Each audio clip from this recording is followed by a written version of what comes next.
मेरे प्यारे देशवासियों, नमस्कार। आज 27 दिसंबर है। 4 दिन बाद ही 2021 की शुरुआत होने जा रही है। आज की मन की बात एक प्रकार से 2020 की आखिरी मन की बात है। अगली मन की बात 2021 में प्रारंभ होगी। साथियों, मेरे सामने आपकी लिखी ढेर सारी चिट्ठियां हैं। माईगॉव पर जो आप सुझाव भेजते हैं वो भी मेरे सामने हैं। कितने ही लोगों ने फोन करके अपनी बात बताई है। ज्यादातर संदेशों में बीते हुए वर्ष के अनुभव और 2021 से जुड़े संकल्प है। कोल्हापुर से अंजलि जी ने लिखा है कि नए साल पर हम दूसरों को बधाई देते हैं, शुभकामनाएं देते हैं, तो इस बार हम एक नया काम करें। क्यों न हम अपने देश को बधाई दें, देश को भी शुभकामनाएं दें। अंजलि जी, वाकई बहुत ही अच्छा विचार है। हमारा देश 2021 में सफलताओं के नए शिखर छुए, दुनिया में भारत की पहचान और सशक्त हो, इसकी कामना से बड़ा और क्या हो सकता है।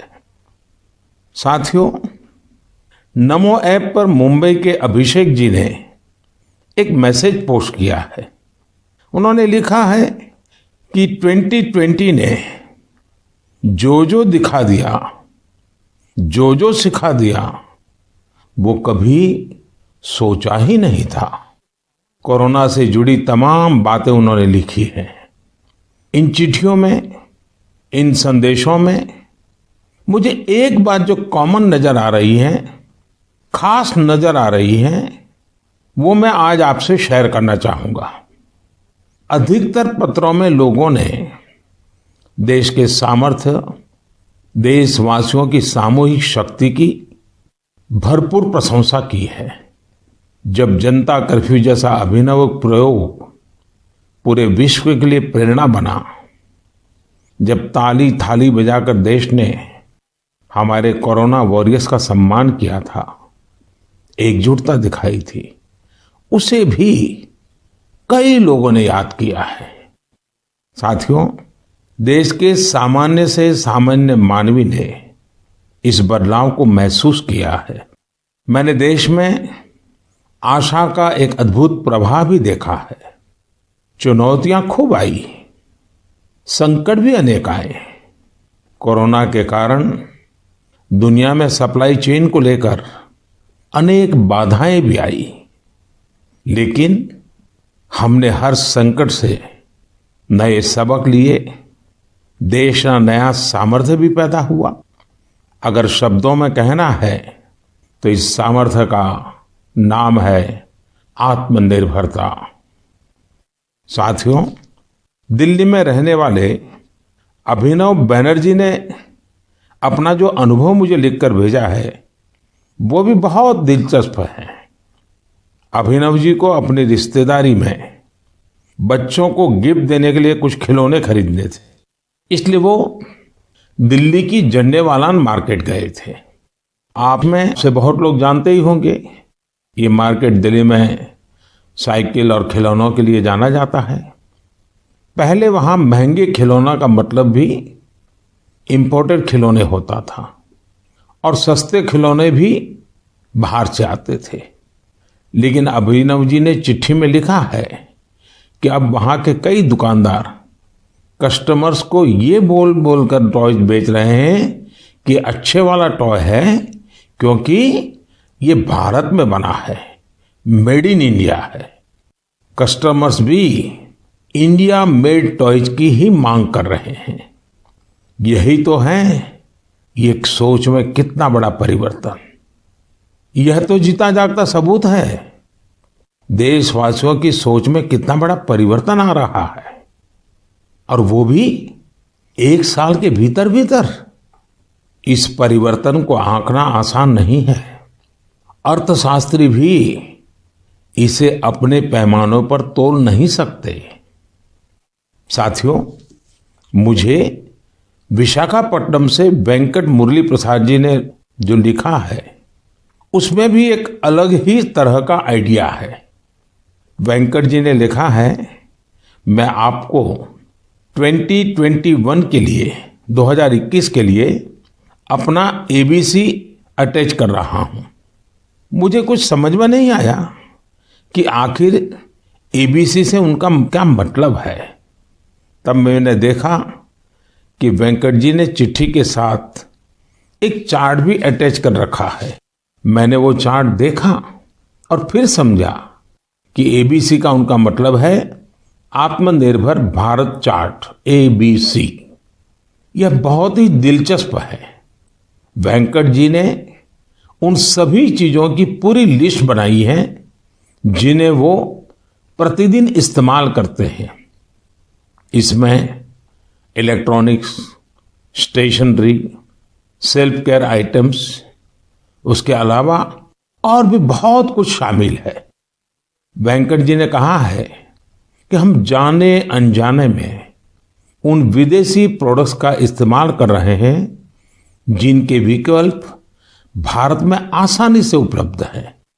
अब उन्होंने कसम खाई है कि मैं उसी प्रोडक्ट का इस्तेमाल करूंगा जिनमें हमारे देशवासियों की मेहनत और पसीना लगा हो।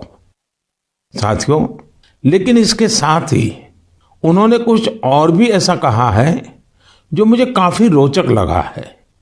उन्होंने लिखा है कि हम आत्मनिर्भर भारत का समर्थन कर रहे हैं, लेकिन हमारे मैन्युफैक्चरर्स, उनके लिए भी साफ संदेश होना चाहिए कि वे प्रोडक्ट्स की क्वालिटी से कोई समझौता ना करें। बात तो सही है। जीरो इफेक्ट, जीरो डिफेक्ट की सोच के साथ काम करने का यह उचित समय है। मैं देश के मैन्युफैक्चरर्स और इंडस्ट्री लीडर्स से आग्रह करता हूं, देश के लोगों ने मजबूत कदम उठाया है, मजबूत कदम आगे बढ़ाया है। वोकल फॉर लोकल ये आज घर घर में गूंज रहा है। ऐसे में अब यह सुनिश्चित करने का समय है कि हमारे प्रोडक्ट्स विश्व स्तरीय हो। जो भी ग्लोबल बेस्ट हैं वो हम भारत में बनाकर दिखाएं। इसके लिए हमारे उद्यमी साथियों को आगे आना है, स्टार्टअप्स को भी आगे आना है। एक बार फिर मैं वेंकट जी को उनके बेहतरीन प्रयास के लिए बधाई देता हूं। साथियों, हमें इस भावना को बनाए रखना है, बचाए रखना है और बढ़ाते ही रहना है।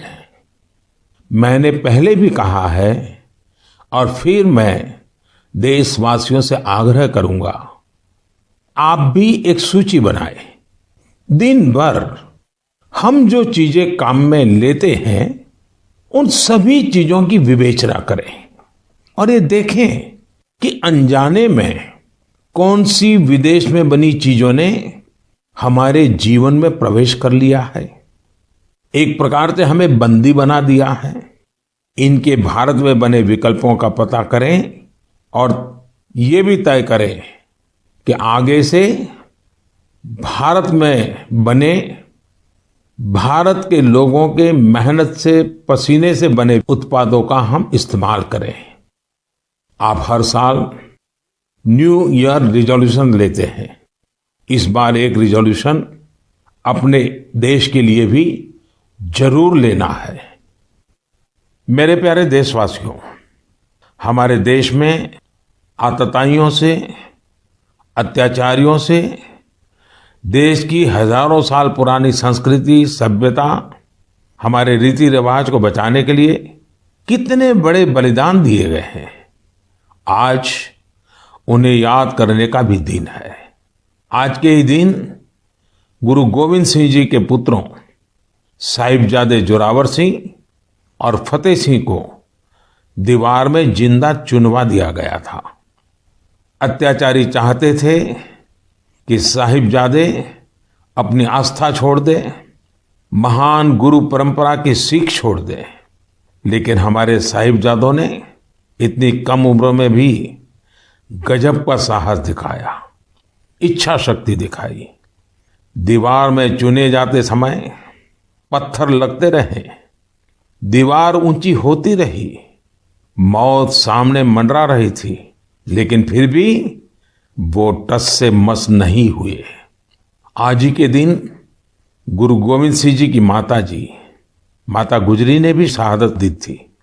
करीब एक सप्ताह पहले श्री गुरु तेग बहादुर जी की भी शहादत का दिन था। मुझे यहाँ दिल्ली के गुरुद्वारा रकाबगंज जाकर गुरु तेग बहादुर जी को श्रद्धा सुमन अर्पित करने का, मत्था टेकने का अवसर मिला। इसी महीने श्री गुरु गोविंद सिंह जी से प्रेरित अनेक लोग जमीन पर सोते हैं।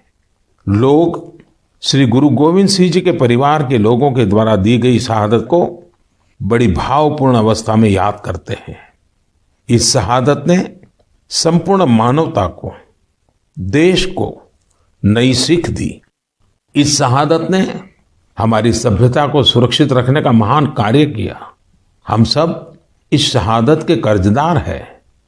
एक बार फिर मैं श्री गुरु तेग बहादुर जी, माता गुजरी जी, गुरु गोविंद सिंह जी और चारों साहिबजादों की शहादत को नमन करता हूं। ऐसे ही अनेकों शहादतों ने भारत के आज के स्वरूप को बचाए रखा है, बनाए रखा है।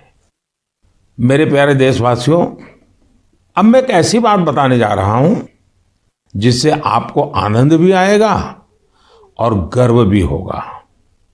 भारत में लेपर्ड्स यानी तेंदुओं की संख्या में 2014 से 2018 के बीच 60% से अधिक की बढ़ोतरी हुई है।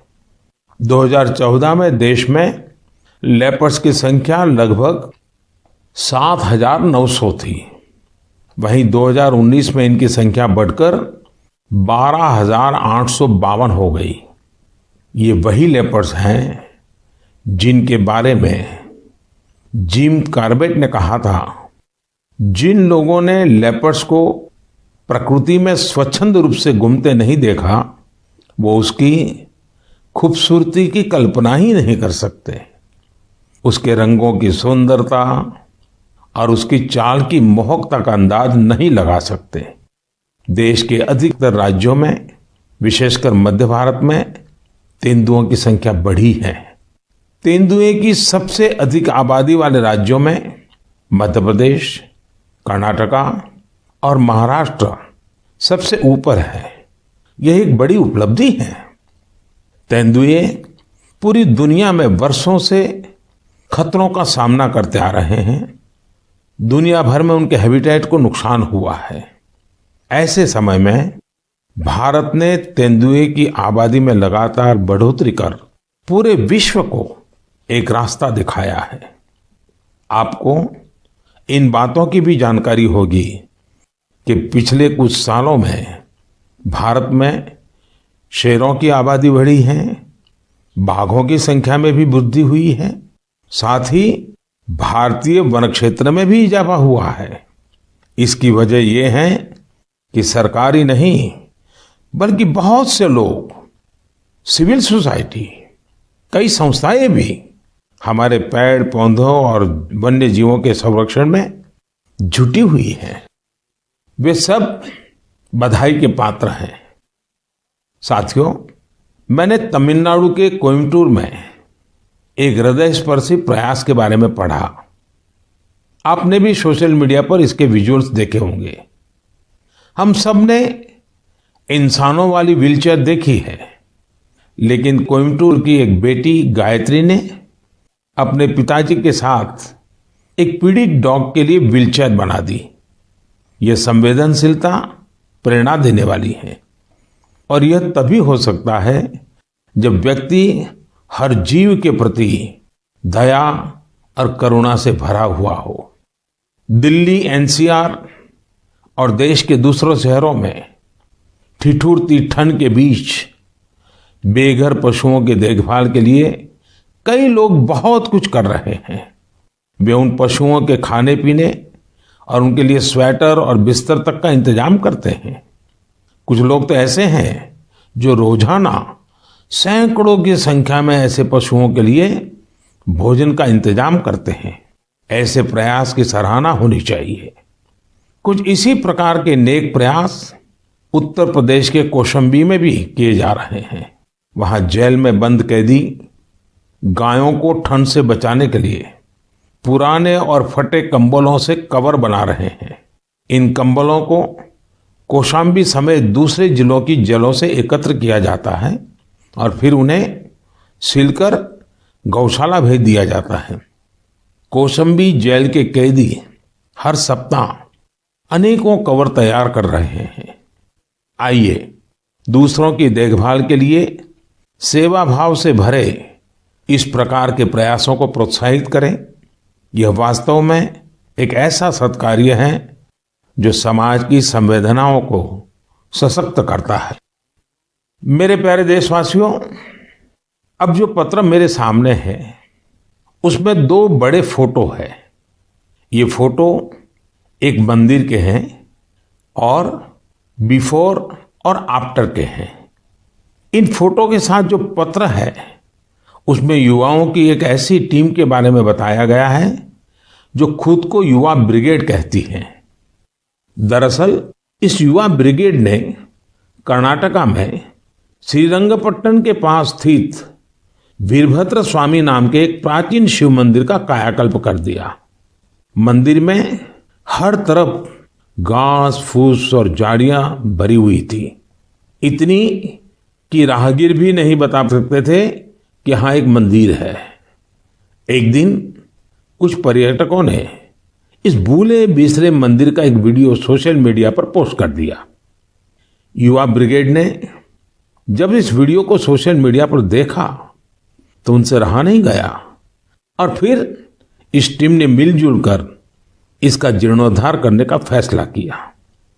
उन्होंने मंदिर परिसर में उगाई कंटीली झाड़ियां, घास और पौधों को हटाया। जहां मरम्मत और निर्माण की आवश्यकता थी वो किया। उनके अच्छे काम को देखते हुए स्थानीय लोगों ने भी मदद के हाथ बढ़ाए। किसी ने सीमेंट दिया तो किसी ने पेंट। ऐसी कई और चीजों के साथ लोगों ने अपना अपना योगदान किया। ये सभी युवा कई अलग तरह के प्रोफेशन से जुड़े हैं। ऐसे में उन्होंने वीकेंड्स के दौरान समय निकाला और मंदिर के लिए कार्य किया। युवाओं ने मंदिर में दरवाजा लगवाने के साथ साथ बिजली का कनेक्शन भी लगवाया। इस प्रकार उन्होंने मंदिर के पुराने वैभव को फिर से स्थापित करने का काम किया। जुनून और दृढ़ निश्चय ऐसी दो चीजें हैं जिनसे लोग हर लक्ष्य प्राप्त कर सकते हैं। जब मैं भारत के युवाओं को देखता हूं तो खुद को आनंदित और आश्वस्त महसूस करता हूं। आनंदित और आश्वस्त इसलिए क्योंकि मेरे देश के युवाओं में कैन डू की अप्रोच है और विल डू की स्पिरिट है। उनके लिए कोई भी चुनौती बड़ी नहीं है, कुछ भी उनकी पहुंच से दूर नहीं है। मैंने तमिलनाडु की एक टीचर के बारे में पढ़ा। उनका नाम हेमलता एन.के है, जो विडुपुरम के एक स्कूल में दुनिया की सबसे पुरानी भाषा तमिल पढ़ाती है। कोविड-19 महामारी भी उनके अध्यापन के काम में आड़े नहीं आ पाई। हाँ, उनके सामने चुनौतियां जरूर थी, लेकिन उन्होंने एक इनोवेटिव रास्ता निकाला। उन्होंने कोर्स के सभी 53 चैप्टर्स को रिकॉर्ड किया, एनिमेटेड वीडियो तैयार किए और इन्हें एक पेन ड्राइव में लेकर अपने स्टूडेंट्स को बांट दिए। इससे उनके स्टूडेंट्स को बहुत मदद मिली। वो चैप्टर्स को विजुअली भी समझ पाए। इसके साथ ही वे अपने स्टूडेंट्स से टेलीफोन पर भी बात करती रही। इससे स्टूडेंट्स के लिए पढ़ाई काफी रोचक हो गई। देश भर में कोरोना के समय में टीचर्स ने जो इनोवेटिव तरीके अपनाए, जो कोर्स मटेरियल क्रिएटिविटी तैयार किया है, वो ऑनलाइन पढ़ाई के इस दौर में अमूल्य है। मेरा सभी टीचर से आग्रह है कि वो इन कोर्स मटेरियल को शिक्षा मंत्रालय के दीक्षा पोर्टल पर जरूर अपलोड करें। इससे देश के दूर दराज वाले इलाकों में रह रहे छात्र छात्राओं को काफी लाभ होगा। साथियों, आइए अब बात करते हैं झारखंड की कोरवा जनजाति के हीरामन जी की। हीरामन जी गढ़वा जिले के सिंजो गांव में रहते हैं। आपको यह जानकर हैरानी होगी कि कोरवा जनजाति की आबादी महज 6000 है, जो शहरों से दूर पहाड़ों और जंगलों में निवास करती हैं। अपने समुदाय की संस्कृति और पहचान को बचाने के लिए हीरामन जी ने एक बीड़ा उठाया है। उन्होंने 12 साल के अथक परिश्रम के बाद विलुप्त होती कोरवा भाषा का शब्दकोश तैयार किया है।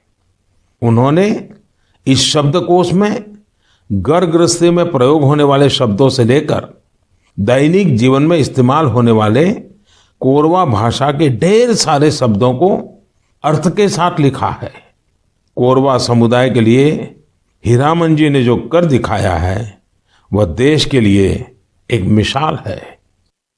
मेरे प्यारे देशवासियों, ऐसा कहते हैं कि अकबर के दरबार में एक प्रमुख सदस्य अबुल फजल थे। उन्होंने एक बार कश्मीर की यात्रा के बाद कहा था कि कश्मीर में एक ऐसा नज़ारा है जिसे देखकर चिड़चिड़े और गुस्से लोग भी खुशी से झूम उठेंगे। दरअसल वे कश्मीर में केसर के खेतों का उल्लेख कर रहे थे। केसर सदियों से कश्मीर से जुड़ा हुआ है। कश्मीरी केसर मुख्य रूप से पुलवामा, बडगाम और किश्तवाड़ जैसी जगहों पर उगाया जाता है। इसी साल मई में कश्मीरी केसर को जियोग्राफिकल इंडिकेशन टैग यानी जीआई टैग दिया गया। इसके जरिए हम कश्मीरी केसर को एक ग्लोबली पॉपुलर ब्रांड बनाना चाहते हैं। कश्मीरी केसर वैश्विक स्तर पर एक ऐसे मसाले के रूप में प्रसिद्ध है जिसके कई प्रकार के औषधीय गुण है। यह अत्यंत सुगंधित होता है, इसका रंग गाढ़ा होता है और इसके धागे लंबे व मोटे होते हैं जो इसकी मेडिसिनल वैल्यू को बढ़ाते हैं। यह जम्मू और कश्मीर की समृद्ध सांस्कृतिक विरासत का प्रतिनिधित्व करता है। क्वालिटी की बात करें तो कश्मीर का केसर बहुत यूनिक है और दूसरे देशों के केसर से बिल्कुल अलग है। कश्मीर के केसर को जीआई टैग रिकॉग्नाइजेशन से एक अलग पहचान मिली है। आपको यह जानकर खुशी होगी कि कश्मीरी केसर को जीआई टैग का सर्टिफिकेट मिलने के बाद दुबई के एक सुपरमार्केट में इसे लॉन्च किया गया। अब इसका निर्यात बढ़ने लगेगा। यह आत्मनिर्भर भारत बनाने के हमारे प्रयासों को और मजबूती देगा। केसर के किसानों को इससे विशेष रूप से लाभ होगा। पुलवामा में त्राल के शार इलाके में रहने वाले अब्दुल मजीद वानी को ही देख लीजिए। वह अपने जीआई टैग्ड केसर को नेशनल सैफरन मिशन की मदद से पंपोर के ट्रेडिंग सेंटर में ई ट्रेडिंग के जरिए बेच रहे हैं। इसके जैसे कई लोग कश्मीर में यह काम कर रहे हैं। अगली बार जब आप केसर को खरीदने का मन बनाएं तो कश्मीर का ही केसर खरीदने की सोचें। कश्मीरी लोगों की गर्मजोशी ऐसी है कि वहां के केसर का स्वाद ही अलग होता है। मेरे प्यारे देशवासियों, अभी 2 दिन पहले ही गीता जयंती थी। गीता हमें हमारे जीवन के हर संदर्भ में प्रेरणा देती है। लेकिन क्या आपने कभी सोचा है गीता इतनी अद्भुत ग्रंथ क्यों है? वो इसलिए क्योंकि ये स्वयं भगवान श्री कृष्ण की ही वाणी है। लेकिन गीता की विशिष्टता ये भी है कि ये जानने की जिज्ञासा से शुरू होती है, प्रश्न से शुरू होती है। अर्जुन ने भगवान से प्रश्न किया, जिज्ञासा की, तभी तो गीता का ज्ञान संसार को मिला। गीता की ही तरह हमारी संस्कृति में जितना भी ज्ञान है सब जिज्ञासा से ही शुरू होता है। वेदांत का तो पहला मंत्र ही है अथातो ब्रह्म जिज्ञासा, अर्थात आओ हम ब्रह्म की जिज्ञासा करें। इसलिए तो हमारे यहाँ ब्रह्म के भी अन्वेषण की बात कही जाती है। जिज्ञासा की ताकत ही ऐसी है। जिज्ञासा आपको लगातार नए के लिए प्रेरित करती है। बचपन में हम इसलिए तो सीखते हैं क्योंकि हमारे अंदर जिज्ञासा होती है। यानी जब तक जिज्ञासा है तब तक जीवन है। जब तक जिज्ञासा है तब तक नया सीखने का क्रम जारी है।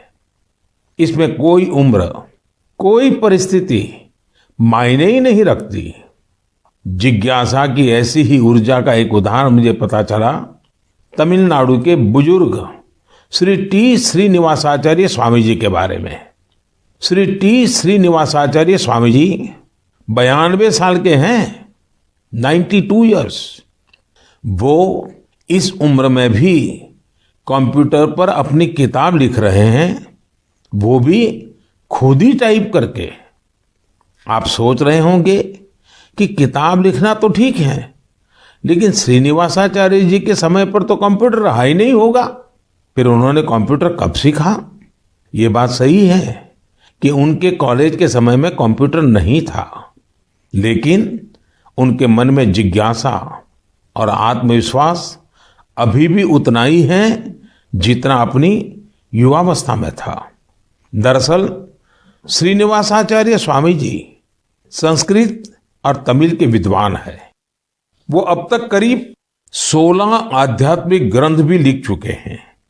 लेकिन कंप्यूटर आने के बाद उन्हें जब लगा कि अब तो किताब लिखने और प्रिंट होने का तरीका बदल गया है, तो उन्होंने 86 साल की उम्र में, 86 की उम्र में कंप्यूटर सीखा, अपने लिए जरूरी सॉफ्टवेयर सीखे।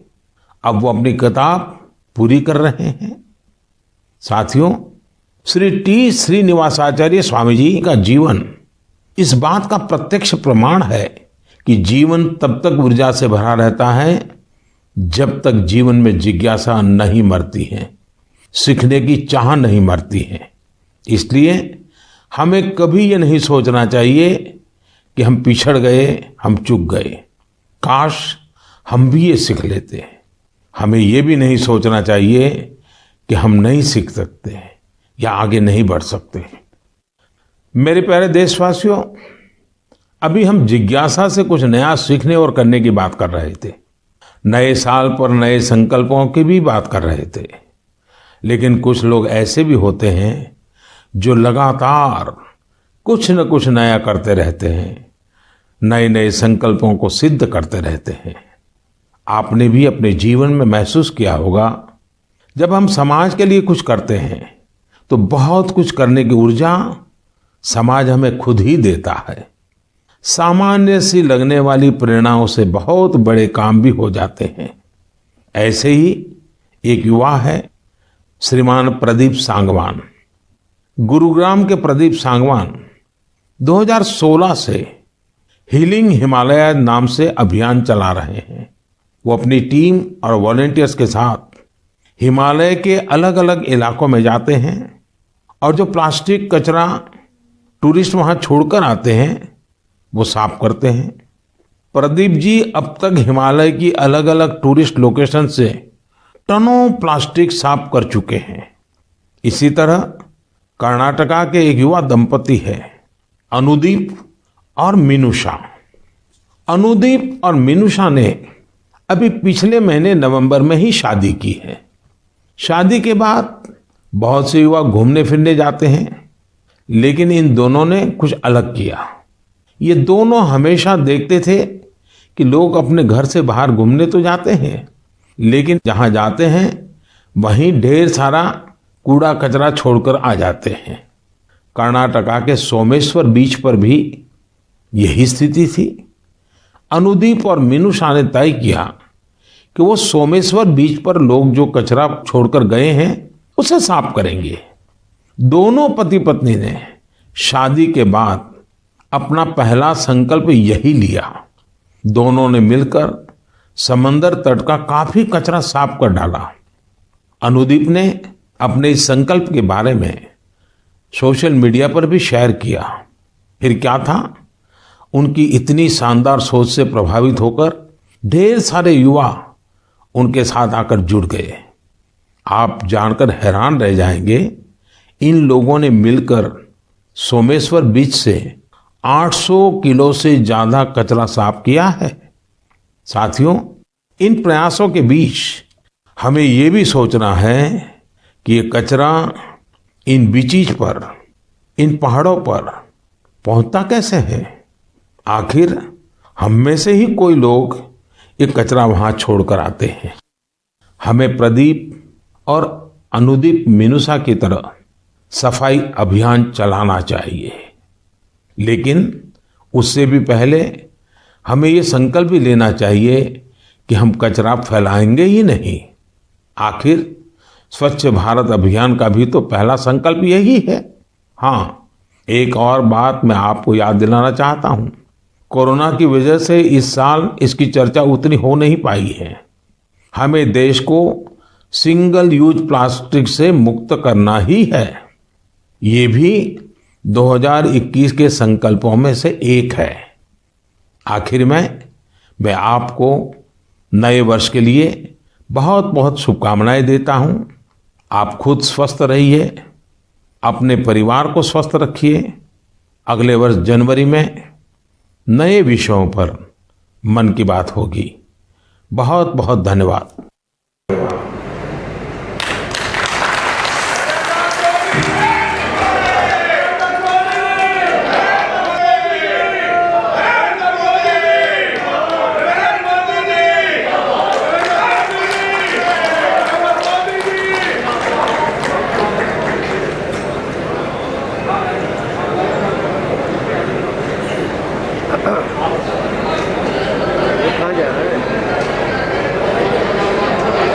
हेलो, आप सब लोग अपने स्थान पर बैठ जाएं। इतनी बड़ी हजारों की संख्या में आज प्रधानमंत्री श्री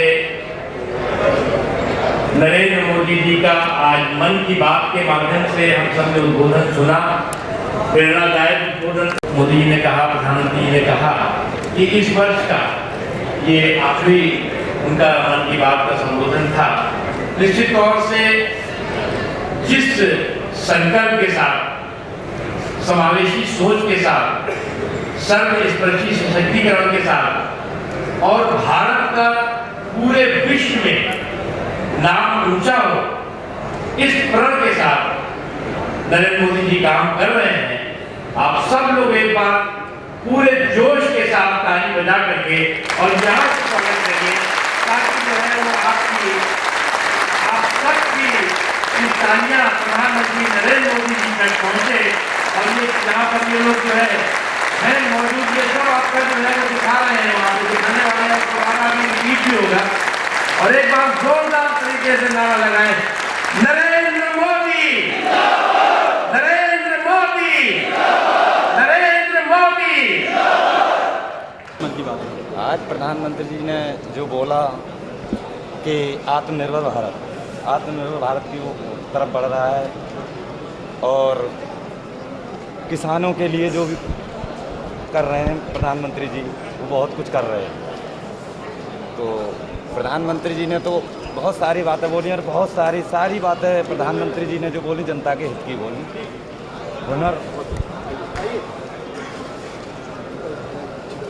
प्रधानमंत्री जी की प्रेरणा से ये वास्तव में इसका बहुत अच्छा मैसेज दिया है और बहुत से किसानों ने यहाँ इसका लाभ लिया है।